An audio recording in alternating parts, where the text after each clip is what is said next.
नमो भगवते वासुदेवाय नमः। जय माता रानी। दोस्तों, आपके अपने चैनल शिव साधना में स्वागत है। माँ भगवती दुर्गा की अपार कृपा आप पर सदा सर्वदा बनी रहे। दोस्तों, बैसाख मास की पूर्णिमा कब है, सही मुहूर्त तिथि और पूजा का महत्व, और ऐसा क्या करें जिससे भगवान विष्णु प्रसन्न हो जाए, सत्यनारायण भगवान की कथा कब कराए, क्या समय है सत्यनारायण भगवान की कथा का, और भगवान विष्णु को प्रसन्न करने के उपाय। बैसाख मास की पूर्णिमा का बहुत ही महत्व है, बहुत खास महत्व बताया गया है। इस दिन दान पुण्य धार्मिक कार्य करने का विशेष महत्व माना जाता है। बैसाख पूर्णिमा 5 मई 2023 शुक्रवार को पड़ रही है। मान्यता है कि बैसाख पूर्णिमा पर भगवान विष्णु के 9वें अवतार महात्मा बुद्ध प्रकट हुए थे। इस दिन को बुद्ध पूर्णिमा के नाम से भी जानते हैं। बौद्ध धर्म के लोग उत्सव के रूप में मनाते हैं।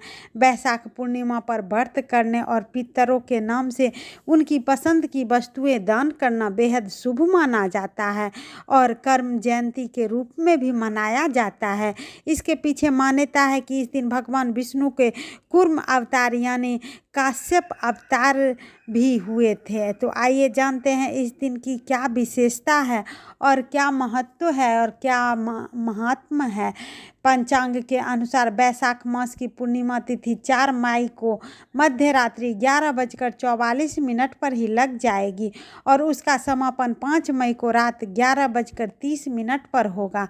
इस प्रकार उदया तिथि की मान्यता के अनुसार बैसाख पूर्णिमा 5 मई को मनाई जाएगी। इस दिन बौद्ध धर्म से जुड़े लोग अपनी धार्मिक स्थलों पर विशेष आयोजन करते हैं। बैसाख पूर्णिमा पर साल का पहला चंद्र ग्रहण लगने जा रहा है। हालांकि यह भारत में दिखाई न देने की वजह से इसका सूतक भी यहाँ पर मान्य नहीं होगा। इस अवसर पर किसी पवित्र नदी में स्नान करने का विशेष महत्व माना जाता है।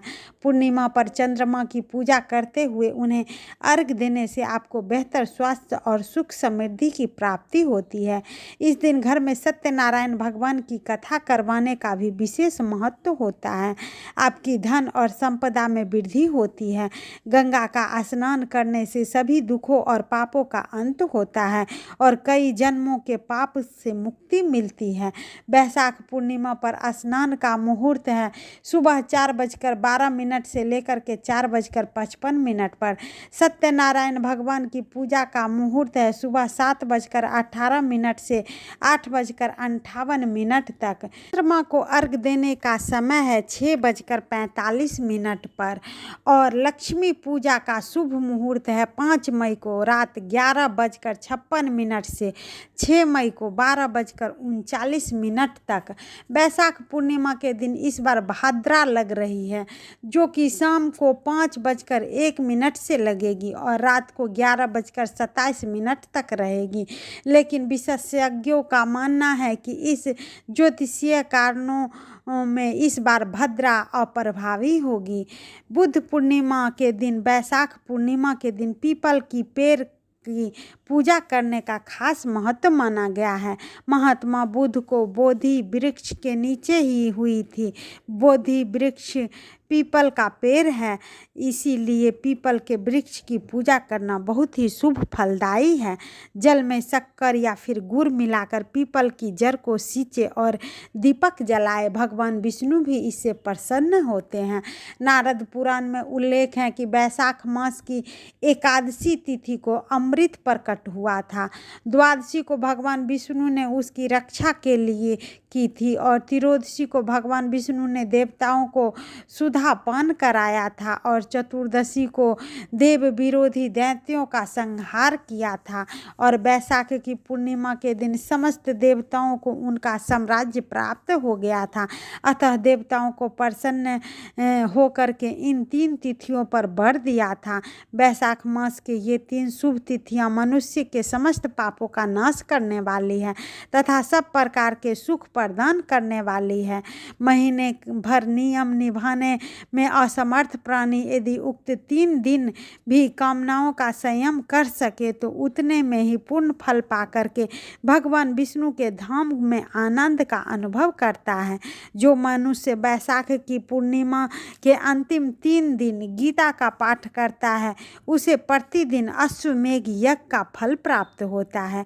जो पूर्णिमा के दिन भगवान सत्यनारायण की कथा करते हैं उन्हें भगवान विष्णु की असीम कृपा प्राप्त होती है।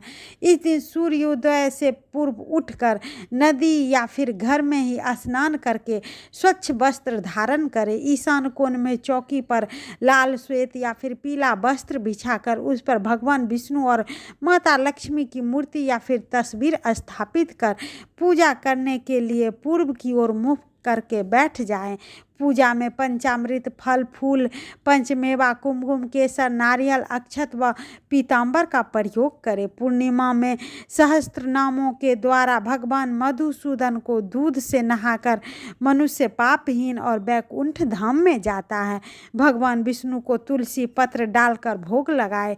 भगवान विष्णु और माता लक्ष्मी की आरती कर अपने परिवार की सुख समृद्धि की प्रार्थना करें। सुख शांति के लिए इस दिन पीपल की वृक्ष एवं चंद्रोदय में भी जल अर्पित करना चाहिए। इस दिन जल से भरा हुआ कलश, छाता, जूते, पंखे, सत्तू, पकवान, फल आदि दान करना चाहिए। बैसाख पूर्णिमा के दिन किया गया दान गोदान के समान फल देने वाला होता है। इसीलिए बैसाख पूर्णिमा के दिन यह सारे कार्य अवश्य करिए, इससे भगवान विष्णु प्रसन्न होते हैं। तो बैसाख पूर्णिमा की यह जानकारी आपको कैसी लगी? वीडियो अच्छी लगी हो तो वीडियो को लाइक, सब्सक्राइब और शेयर अपने फैमिली और फ्रेंड के साथ करें। कमेंट में विष्णु भगवान का जयकारा लगाएं जिससे आपके अंदर सकारात्मक ऊर्जा का वास हो। दोस्तों, आपके लाइक्स, आपके कमेंट्स हमारे लिए बहुत ही महत्वपूर्ण है, इसीलिए लाइक और कमेंट्स अवश्य ही किया करें। हर हर महादेव।